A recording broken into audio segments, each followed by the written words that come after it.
I met Freddy Cole maybe 20 years ago, maybe somewhere between 15 and 20 years ago, with, yet again, bassist Herman Burney.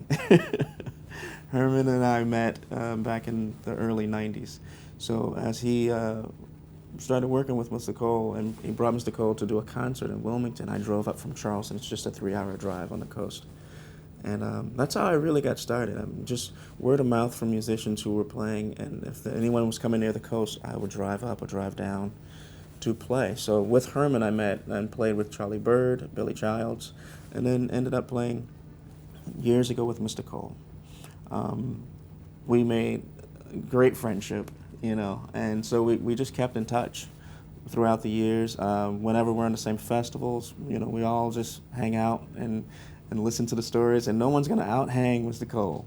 He's going to be the last cat to get up from the table. And I love Freddie, and so when the opportunity came to play with him and to tour with him, I said yes immediately because it was important for me.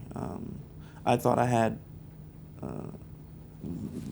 the skill set to help in this way, and I love playing with vocals. And so I love learning.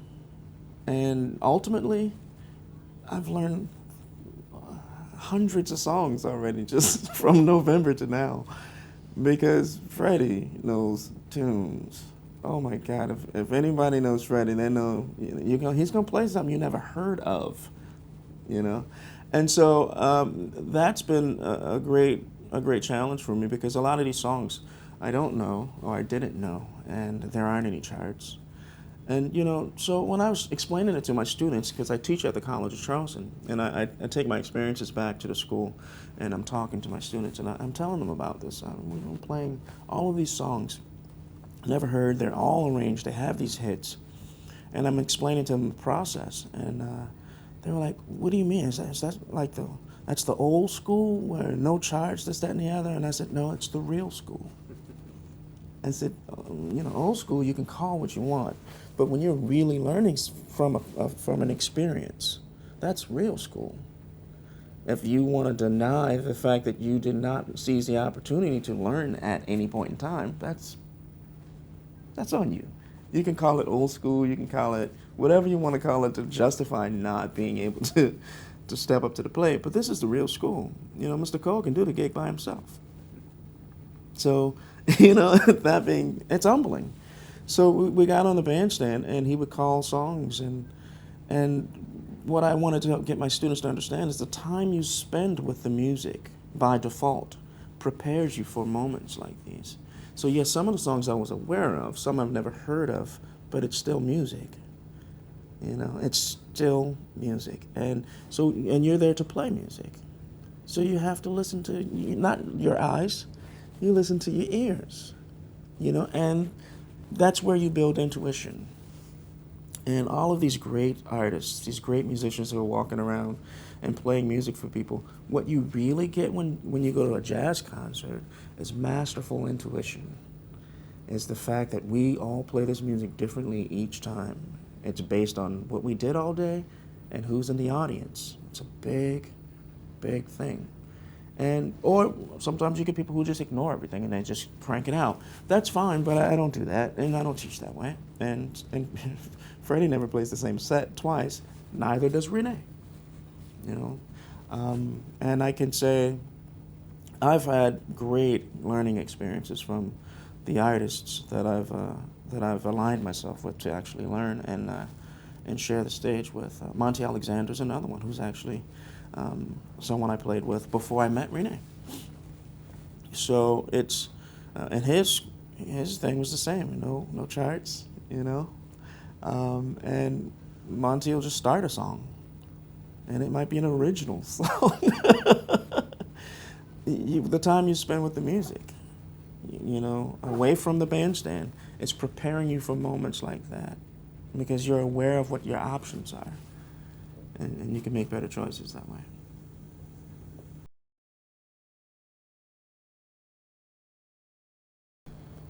one fortunate thing that I can say in working with Freddie and Renee is the fact that Elias Bailey and I are developing a rhythm section bond, bassist Elias Bailey and myself. But a lot of the albums that I grew up on and I grew up listening to, I was checking out those combinations. And one major, well, there are a few, but of the albums that I was checking out, I mean, it was Delbert Felix and Louis Nash when they were at Branford. Rhythm section wise, there was, again, Louis Nash with Christian McBride. There's Gregory Hutchinson with any one of those bass players that he was playing with at the time, Rodney Whitaker. So there's always this combination, this bass and drum. Actually, if you really get to it, the rhythm section is what really, how should I say this?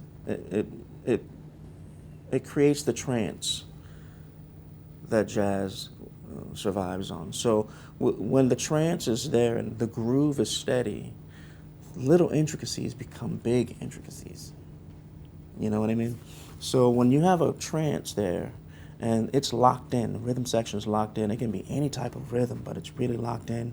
It could be a salsa band, it could be swing band, but the rhythm section is locked in. That's the importance of actually being able to share these different experiences with in case in point, Elias and myself, because we're playing Renee's original music, and she wants input.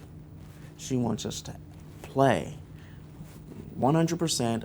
She wants input. She wants ideas. She wants it to be a collaboration. Freddie wants it to be a collaboration. But first and foremost, you will groove, and the lyrics will be, the song will be very important, will definitely be heard. And it's about outlining and shaping the standards that he's singing. It's the same process with Renee. It's just a different, well, it's original music, and it's a different involvement with the trance. But it still has to happen. The groove still has to be there, strong. So we're playing with Freddie, and he's got a softer voice, he's got a softer delivery, but the music, the intensity is the same. If he's singing a ballad that I never heard of, like might happen tonight, the intensity has to be the same in support of the story, in support of the message. So that's always the case.